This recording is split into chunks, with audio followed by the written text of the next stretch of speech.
जयमङ्गलगाथा। नमो तस्सा भगवतो अरहतो सम्मा सम्बुद्धस्सा।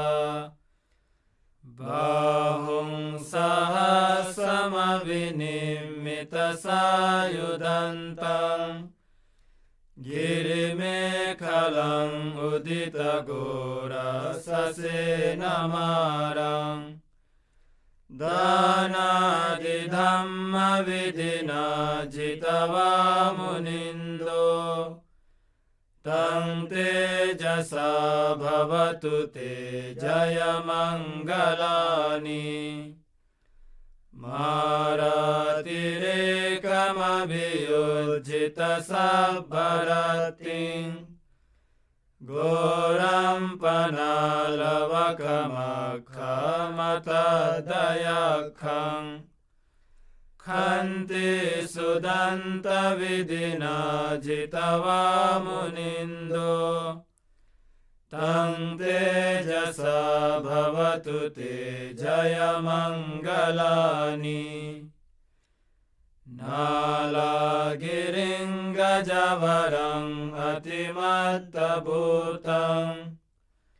धावगिचक्रमसनिव सुदारुणन्तं मेत्तङ्गुसेकविधिना जितवा मुनिन्दो तं तेजसा भवतु ते जयमङ्गलानि।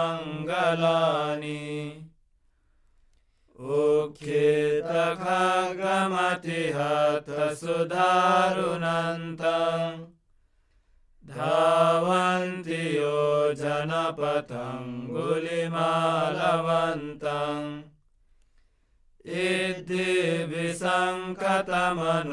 जितवा मुनिन्दो तं तेजसा भवतु ते जयमङ्गलानि। कत्वा न कथमुदरं इव गभीनीय चिञ्चायदुत्थवचनं जनकाय मध्ये सन्तेन सोमविधिना जितवा मुनिन्दो तं तेजसा भवतु ते जयमङ्गलानि। सच्चं विहाय मतिसच्चकवादकेतुं वादाविरोपितमनम्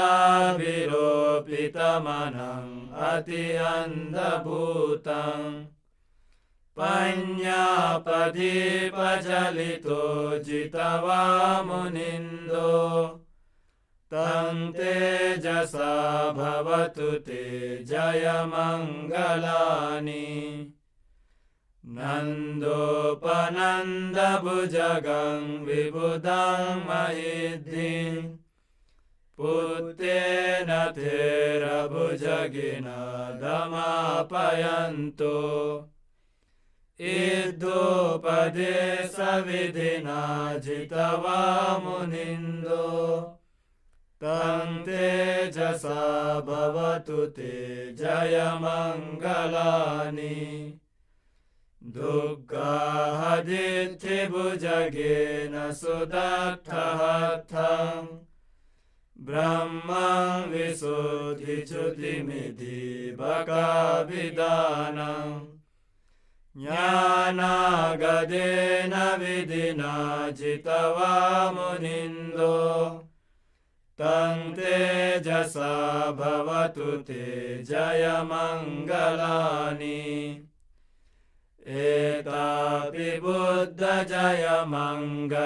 अट्ठगाथा यो वाचको दिने दिने सरते मतन्ति हित्वा ननेकविविधानि